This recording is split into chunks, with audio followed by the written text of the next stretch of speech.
ప్రస్తుతం big TV Hidma ఊరికి వెళ్ళే దారిలో తర్రేం పోలీస్ స్టేషన్ దగ్గర ఉంది. మనం గార్డ్స్ని చూడొచ్చు. నక్సలైట్కి మావోయిస్టులకి అడ్డా ఇది. యాక్చువల్ అయితే గతంలో అంటే 1980s నుంచి ఇప్పటి వరకు కూడా 2020 వరకు కూడా ఇక్కడికి పోలీసులు రావడానికి దిగారు. ప్రస్తుతం వీళ్ళందరూ కూడా మనం గార్డ్స్ని చూడొచ్చు. వాళ్ళంతా కూడా ఒక దగ్గర నుంచి తర్రేం క్యాంపు నుంచి మరో దగ్గరికి నడుచుకుంటూ వెళ్తున్నారు. సో అంటే ఈ ప్లేస్ మనం అవపల్లి నుంచి మీదుగా ఇక్కడికి కంప్లీట్గా వచ్చాం. ఈ ప్లేస్ అంతా కూడా ప్రతి చోట కూడా ఎవ్రీ రోడ్ మీద ప్రతి చోట కూడా కంప్లీట్ క్యాంపులు కనిపిస్తున్నాయి. వాళ్ళ చేతిలో కూడా అధునాతన ఆయుధాలు AK-47లతో పాటు మిగతా అడవుల్లోకి వెళ్ళడం కోసం చెత్తనవి జరపడం కోసం కూడా వాళ్ళ చేతిలో ఉన్న ఆయుధాలు మనం చూడవచ్చు. సో మొత్తానికైతే హిడ్మా ఎన్కౌంటర్ తర్వాత కూడా ఈ ప్లేస్ అంతా కూడా చాలా పకడ్బందీగా ఉంది. भाई साहब थोड़ा आप क्या करने को कैसे क्या बोल सकते हैं? कैरी पोजीशन अलॉट पोजीशन है जी। ऑपरेशन का जी जी क्या बोल सकते हैं ये वेपन को? AK-47 जी डेली ऐसे जाते हैं आप? जी जी। हाँ అంటే ఏ माओइस्ट हिडमा एनकाउंटर के बाद में वो पूरा फॉरेस्ट में क्या कर सकते हैं आप? అంటే कॉम्बिंग हो रही है पूरी हो रहा है. हाँ टोटल कॉम्बिंग हो रही है। हाँ बाकी ऑपरेशन चल रहे हैं। ठीक okay sir thank you. So మొత్తానికైతే తను వెళ్తున్న పరిస్థితిని కూడా వివరించాడు. ఇంకా కూడా కూంబింగ్ కొనసాగిస్తున్నాం. హిడ్మా ఎన్కౌంటర్ తర్వాత కూడా ఖచ్చితంగా ఈ ప్రాంతం అంతా కూడా తమ ఆధీనంలో ఉందని చెప్తున్న పరిస్థితి కనిపిస్తుంది. మనకు యంగ్స్టర్ కనిపిస్తుంది. ఏ वेपन को क्या बोल सकते हैं? AK-47 with UBGL. With UBGL कितना बुलेट्स जा सकते हैं फायरिंग करने के टाइम पे? सर कुछ इंटरनल्स है तो सब चीज बता नहीं सकते हैं सर। या आपका एज 26 यंगस्टर में आया. अभी ये नक्सलाइट का एरिया में आप कूमिंग चल रहे हैं ना, आपको मन में क्या बोल सकते हैं आप? सर हमारे सीनियर्स हैं एक बार उनसे सीनियर का बात अलग है.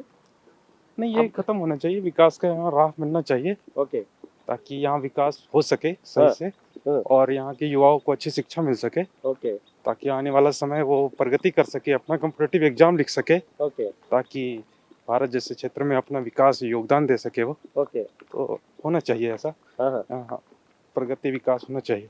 होना चाहिए कंपलसरी डेवलप होना कंपलसरी यहाँ डेवलपमेंट तो होना ही चाहिए. हाँ आदमी को रोड सुविधा शिक्षा स्वास्थ्य सब कुछ मिलना चाहिए यहाँ. आओ. क्या नाम आपका? शुभ नाम? सर कुछ इंटरनल्स हैं. Yeah okay thank you very much. So మొత్తానికైతే భారతదేశంలో ఖచ్చితంగా అంటే అటవీ ఇలాంటి ప్రాంతంలో ఉన్న వెనుకబడిన ప్రాంతాలన్నీ కూడా ఖచ్చితంగా డెవలప్ కావాల్సిందని చెప్పి 26 ఏళ్ల యువ జవాన్ చెప్పుకున్నాడు. ఎందుకంటే డెవలప్ భారతదేశం ప్రగతిపథం వైపు వెళ్తేనే ఖచ్చితంగా డెవలప్మెంట్ ఉంటుంది, యువతకు కూడా ఉద్యోగ అవకాశాలు వస్తాయి. నక్సలైట్లు అనేది చీకటి రోజులు, ఆ చీకటి ప్రాంతం నుంచి కూడా ఆ ఊర్లో ఉన్న జనాలు కానీ యువత ఖచ్చితంగా బయటకు రావాల్సిన అవసరం ఉందని చెప్పి ఆ యువ జవాన్ మాటల్లో తెలుస్తుంది. సో మనం మొత్తానికి ఇక్కడ తర్రేం క్యాంపు నుంచి కంప్లీట్గా చూడొచ్చు.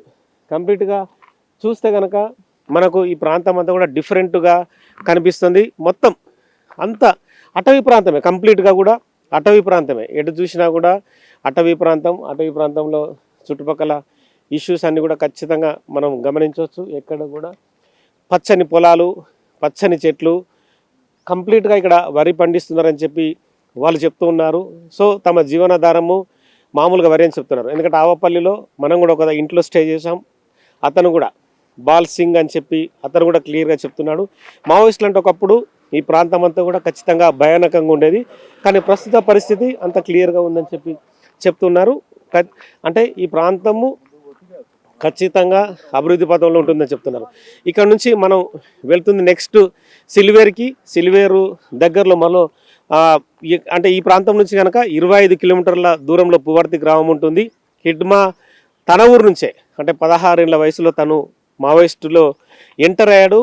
56 ఏళ్ల వయసులో ఎన్కౌంటర్ అయ్యాడు. అంటే 4 దశాబ్దాల తన ప్రస్థానాన్ని ఎన్కౌంటర్తో మావోయిస్టు పార్టీని అంటే ఖతం చేసే విధంగా మారేడు మిల్లులో ఎన్కౌంటర్ జరిగింది. హిడ్మాతో పాటు హిడ్మా భార్య రాజే, మిగతా 4 ఎన్కౌంటర్ అయిన పరిస్థితి.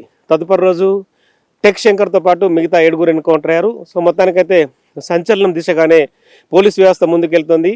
అమిత్ షా చెప్పినట్లుగా ఆపరేషన్ కగార్ అనేది కొనసాగుతుంది. నెక్స్ట్ అంటే 2026 మార్చ్ 30 లోపల మావోయిస్టుల ఏరివేత పూర్తవుతుంది అంటున్నారు.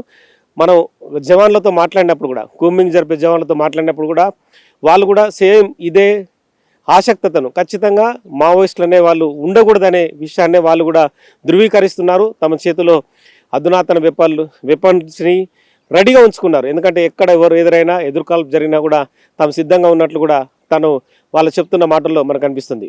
With cameraman Santosh, Nagesh, big TV, Chhattisgarh, Arrempalli police station. For more videos like this, subscribe Big TV channel.